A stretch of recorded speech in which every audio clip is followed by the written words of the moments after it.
다음은 대통령께서 제103주년 3.1절 기념사를 하시겠습니다. 상대적 빈곤율 등 3대 분배 지표가 모두 지속적으로 개선되어 위기가 불평등을 키운다는 공식도 깰 수 있었습니다. 방역 조치의 중요한 상징으로 여겨졌던 사회적 거리 두기를 이 조치를 과감하게 해제하고자 합니다. 코로나19를 겪으며 갑자기 닥친 경제적 위기. 200에서 250 정도? 코로나 이후로는 한 달에 12만 원? 내가 갑자기 이렇게 실직을 하게 됐네라는 게 조금 그 당시에 좀 충격이 조금 있었던 것 같아요. 그러니까 이른바 급성 빈곤에 빠진 가구도 다시 일상으로 돌아갈 수 있을까요?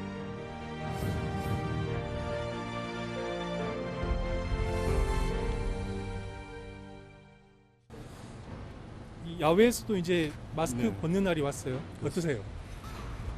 시원하기도 하지만 좀 많이 어색합니다. 2년 만에 이렇게 마스크를 벗으니까 좀 그렇게. 사회복지학 전공한 교수님은 코로나19 네. 어떻게 보세요? 아마도 가진 자와 가지지 못한 자, 또 힘 있는 자와 힘 없는 자, 기회가 많은 사람들과 기회가 많이 없는 사람들이 그 격차가 더 많이 벌어지지 않았을까. 보육교사로 일했던 이 40대 임금 노동자는 지난해 2월 갑자기 실직했습니다. 많이 막막하죠. 그러니까 앞으로 뭘 할지 고민도 많이 했었고 잘할 수 있을까라는 생각도 들고. 지난해 부산에서 임금을 받은 상용 노동자는 84만 7천 명. 코로나19 이전인 2019년보다 6만 9천 명 줄었습니다. 안정적인 일자리를 찾지 못한 중장년층은 생계형 창업으로 내몰렸습니다. 그전에는 상권이 너무 좋다 보니까 이게 유지가 되셨거든요. 그때부터 수익 감소하시면서 버티다가 이제 좀. 최근 3년 사이 3만 명 넘게 증가한 부산의 자영업자. 감염병 확산과 영업 제한 장기화의 피해를 고스란히 떠안았습니다. 코로나19 이후 경제적 위기에 빠진 급성 빈곤 가구의 삶은 어땠을까요? 취재진은 최근 3년간 부산에서 정부로부터 받은 긴급복지 10만 건을 전수 분석해 위기가구 실태를 처음으로 추적했습니다. 아주 어려운 상황을 겪고 이제 마지막으로 잡는 밧줄 같은 그런 개념의 제도인 거죠. 또 현금화할 수 있는 게 하나도 없는 경우, 그런 경우에는 이 긴급지원 제도가 없으면은 살아가기가 힘드시지 않을까 그런 생각이 듭니다. 긴급복지는 갑자기 닥친 위기로 소득이 급감한 가구에 한시적으로 생계비 등을 주는 제도입니다. 재산이나 근로 능력을 기준으로 기초생활보장수급자가 아닌 복지 사각지대 노인 가구를 지원합니다. 안녕하세요. 안녕하세요. 좀 들어갈게요, 어머니. 코로나19를 겪는 동안 긴급복지를 받았다는 건 어떤 의미일까요? 이 정도의 위기를 경험하게 되었을 때는 다시 회복할 수 있는 탄력성들이 상당히 많이 떨어져 있는 상태죠.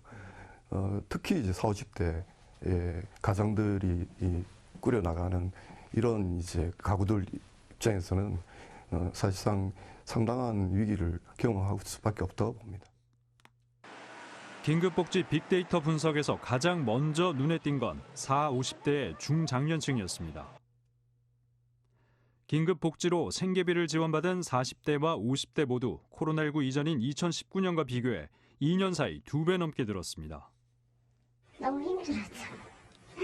저 같은 경우에는 제가 이제 가장이다 보니까 이제 제가 이제 보태주는 사람이 없잖아요. 특히 40대 긴급복지 대상자의 증가폭이 두드러졌습니다.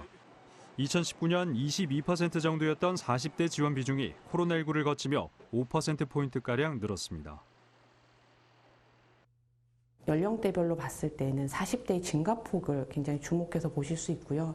근로 능력이 있는 중장년 40, 50대에 지원이 많아졌고 이분들이 위기 상황에 빠졌다고 볼 수 있겠습니다.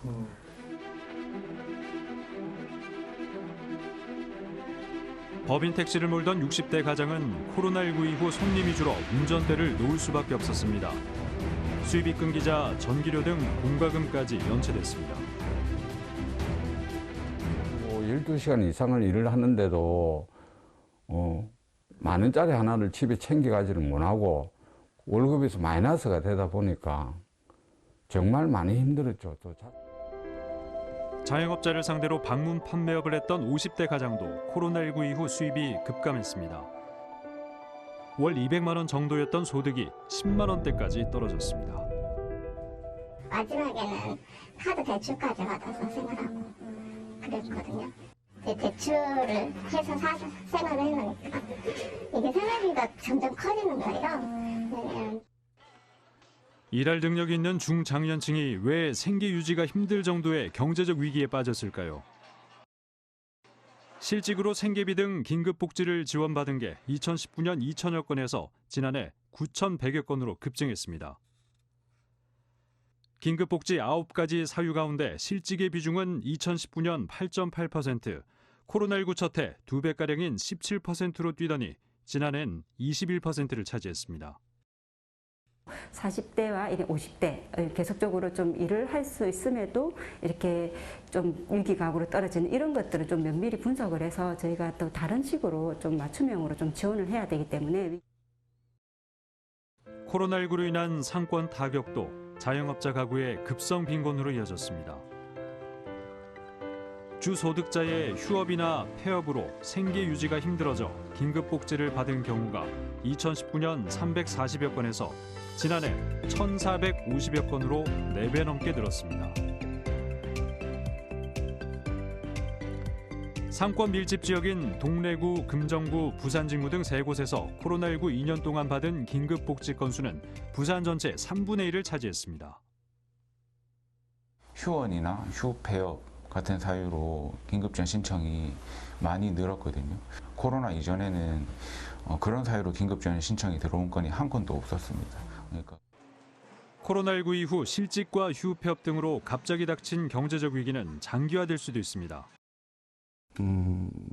기본적으로 이제 빈곤의 덫에 이제 빠져들었다라고 봐야 될 것 같습니다. 그래 되면 이제 빈곤의 악순환이 이제 가속화되게 되겠죠. 경제 활동이라든지 생활 조건이라는 것은 일시에 회복되지 못하는 그런 성격을 가지고 있기 때문에 아마도 장기적으로 영향을 아주 줄 것으로 예측을 하고 있습니다. 산업 환경까지 바뀌며 예전처럼 경제 활동을 하기가 쉽지 않아졌기 때문입니다. 예전처럼 생활이 돌아오면 제가 취업을 하고 이제 어느 정도 시기가 지났을 때 이제 좀 안정적인 상황이 올 거라고만 생각하거든요. 그래서 하루빨리 취업을 해야 된다고 생각합니다. 이제 바닥을 쳤다 하더라도 이게 다시 이제 옛날처럼 이렇게 원상 회복을 하려면 시간이 좀 걸리지 않을까 싶어요. 취재진이 긴급복지 10만 건으로 추적한 위기 가구는 코로나19가 낳은 급성 빈곤이 현재 진행형임을 말해줍니다. 또는 주요 위기 사유들을 반영하여서 이것에 대한 대처를 할 필요가 있고 이게 지금 2년에 걸쳐서 있었던 일이지만 이 후유증이나 또 이거에 대한 대책은 이후에 계속 마련되어야 된다고 볼 수 있겠습니다. 지금까지는 코로나19 확산을 막기 위해 방역에 집중했습니다. 이젠 위기가 불평등을 키운 건 아닌지 되짚어 볼 때입니다. 복지 사각지대에서 힘겹게 일상으로 돌아가야 할 위기 가구를 주목해야 하는 이유입니다. 희망은 있습니다. 과연 그렇게 될지는 모르겠지만은